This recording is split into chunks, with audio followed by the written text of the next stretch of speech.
everyone, myam da mai gi channel da taram na chei adom yam ko huzi huzi khoi sai se ai quarter da puna le mina deba ko mark se huzi khare ni exercise ki ma pan se ke ai kho se ka yu ya ri se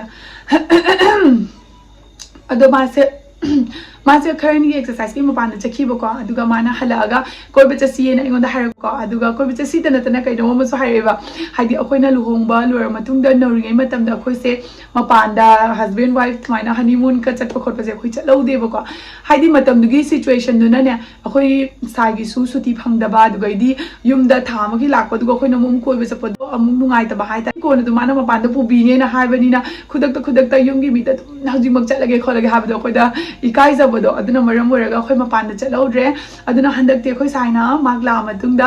honeymoon की type ता ओइना चलसी मपान दाइना हाइबको अदुगा अइना खंजरम्बा अइना वाखंदा सी dress सेतोइनी सी सेतोइनी कान याम खलमबसिंगदो अमत्त मपुंग भागिदबदो हंदकी मतांगसका अइना लेरगा अखोइ साइ लागा honeymoon चतोइना अदुगा ओइना dress सेलगा चलगेना वाखन से खनबको अखोइगी ओइदोइसिना अखोइ मचा पोअ मतुंगदा ओइदोइने अखोइगिसिना मी पुनमक्तगी ख्वाइदगी तोंगान बाहाय तारे अदुम याम को अइना dresses खर ली अइना हाना लेसाबी ओरंगदी यामना सेटनिंग बा दो हौजिकान से अइना मसा पाहलगा अमतंदी सेट के हाइदना खंदना को हंदक से अइना मसा से पाहनजबनी अदो दुमक्ति यारब्रा अइना खले अदो सिगैदी पाहलरोय सीना दुम एक्जेक्ट यारे अदो हौजि म्यामदसु शेयर तौरके कइना द नोइस लेबे यानबगी हयें कोइन अइना सेला कांदा चिचे नंग काइदि लोइनो हंगक्ते सो अइना हाना मांगजोना तुम हाइदोगिबको अदो अइना अहानबदा सेलिबा सिगी फ्रुइट से एगी ख्वाइदगी फेवरेट ओरेबको अइना लौरिबा वेबसाइट से लिटलबॉक्स हारिबा वेबसाइट से गी लौबनी मागी लिंक डिस्क्रिप्शन दा हापचरमनी अहानबा टॉप से सिदा लेरे सिगी टॉप से दुकी मति गइना पामजबदो ओएबको सिगैसिगा मागी फी से खूब मचादना फैये प्राइस याम सातिना होम 2590 एदिबको अदुगा 1699 लौबनी किगनाम द टॉप सिदा नतेको मागी लोइनबा खंगाउ सु यार एस माइना तो डिजाइन से सिगा कसे उम कइसे फी से स्ट्रेचेबल निबा फी से स्ट्रेचेबल ओइदोइने खंगाव सिना कोरियन की खंगाव हाइतरेबको सेटपा मतमदा दुकी मतिक फजदोइनी अखोइ मसा पाबा नोइबा अनिमक्ता सि सेटपदा यामना फजगदबो अदो सि अनि सेट सिगा लौबनिबको हाइदि अखोइना लौना लौरदि फुरि तंग लौरगा पैसा दुजाम तांग देसरु खंगाव ग फुरि का सेट ओइना लौरगा मोमेंट तांगसु सेट ओइना पेयर सेट पसे फजदोको आइदि याम पामजेबो खंगाव ग फुरि का सेट से जींस पैंट गुंबा टॉप गुंबदि याम लगलिलेको अदो हंजन अदुम लिनिंग्रेबो अदुतना सिगी ड्रेस से सेटनी तो फी क्वालिटी से दुकी मतिक फैये इन सेटप मतमदसु इसादा यामना कंफर्टेबल ओइबा यामना नुंगाइबदो ओए सिले हाबगी लुम लाबो खोटप लेते दुगा फी से सेगाइनि हाबगुसु लेट्रेको याम सातिना थारे दुकी मतुंगिना मागी सेटसु ओइना फंगे खोइना अतोप मफमदा चलकांदा खंगावगा फुरिट का तोंगाना थीबगी नुंगाइतबदसु लेररोइबको अदुना म्याम सिगी से आई मखादा लिंक डिस्क्रिप्शन दा हाचरमगे नोइना पाम यारगदी नोइ चलगा परचेस तोबो यागनी को नेक्स्ट प्रोडक्ट मोलागे So my favorite design hai tare sigi design ko phaza ma pi se khuna na ma ko pha ma pi gi border ka se na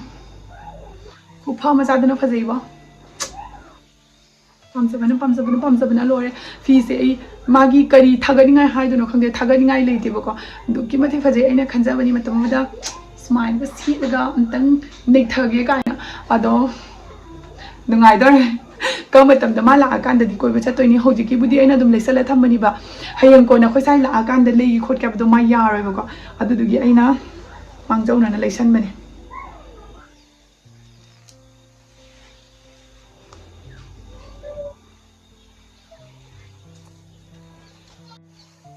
set of 2 the लाक्तनी माइ खंगाव दना सिदा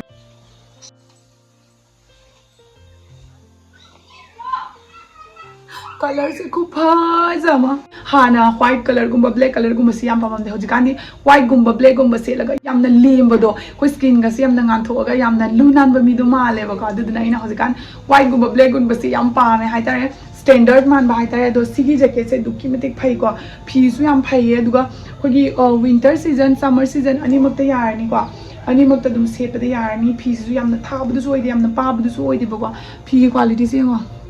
अगी ख्वाइदगी little box की brand है ना ख्वाइदगी पामिसे मागी फी quality से दुकी मतिक phaco हाइने हालेते खूब फाव माई फी क्वालिटी से अदुगा सेला कानसु यामना पामजबदो ओइरी ए चनिंगना लोरे अदुम याम कदाइदा चतुना हाबदो guess तरोको khara laknabudi chattoini ba dai formal dress gumbatani na lawise formal dress na engonda khara hojikti miri khara malabaina khara aduni ya wasu ngang na sana dum tasale bako aduga ina pamjaba khwai digi pamjaba jacket ni na luxury se duna ai any thabak sabada sigi jacket se noi ura ani ka aduga aina khwai digi pamba maga hairake ka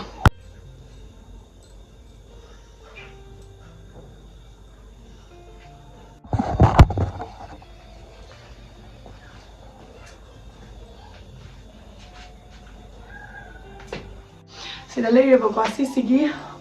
sweater se aina morning walk gumba evening walk gumba chatpa matamda se kana lawban manungda su furit ama yar aduga mapana su furit amani adu yam nungai manungda moina smana extra bibira pucha olanga salong thokpa yana bagi aduga se crop top ki mo hai tara na khangau si jeng lake phi khupha je je ngo bako sigi phi khupha je phi quality khupha ma chaduna phai ko se le mon ko manung da lawi aduga magi makhom se asi se ma susmana chingningai su yawe ai to ya